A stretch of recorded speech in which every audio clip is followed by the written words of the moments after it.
The 2008 season was commemorated with the centenary of Rugby League, celebrating 100 years of Rugby League. The Melbourne Storm and the Manly Seagulls once again played in the grand final after the Storm beat them the previous year.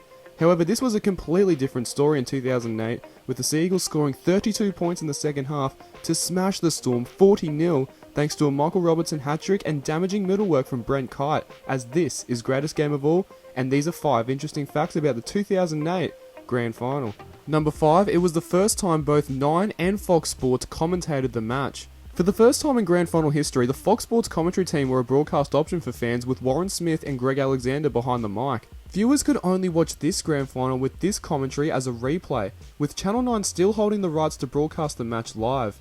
This second commentary team has been an option for the foreseeable future, but Fox League still can't broadcast the grand final as a live coverage.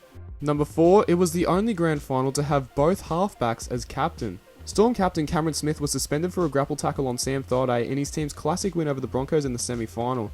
This meant Smith would be suspended, as he would miss the grand final, with halfback Cooper Cronk taking over the captaincy. Manly half Matt Orford was captain for Manly, which meant for the first time in NRL grand final history, both captains were halfbacks.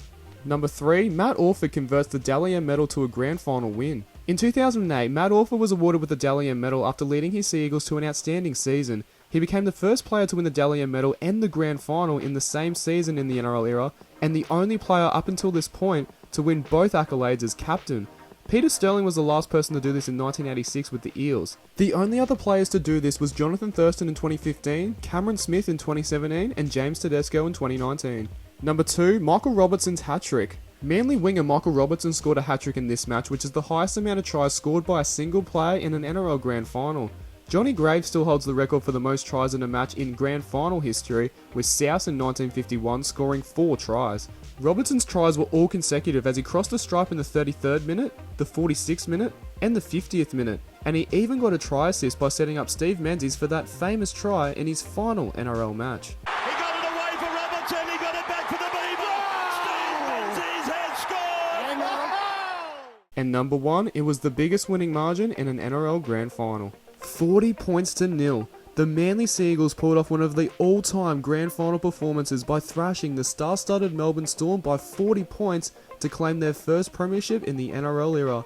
40 points is the biggest winning margin in grand final history, as the Seagulls scored 32 points in the second half to add to their 8-0 lead at half-time. After losing by 26 points to Melbourne a year before, Manly certainly got their revenge in 2008 by winning the biggest match of the year by the biggest grand final winning margin of all time. So, what did you think of our list? Let us know your thoughts in the comments below, chuck us a like on Facebook and this video, follow us on Instagram and subscribe to our channel for more Rugby League Countdowns.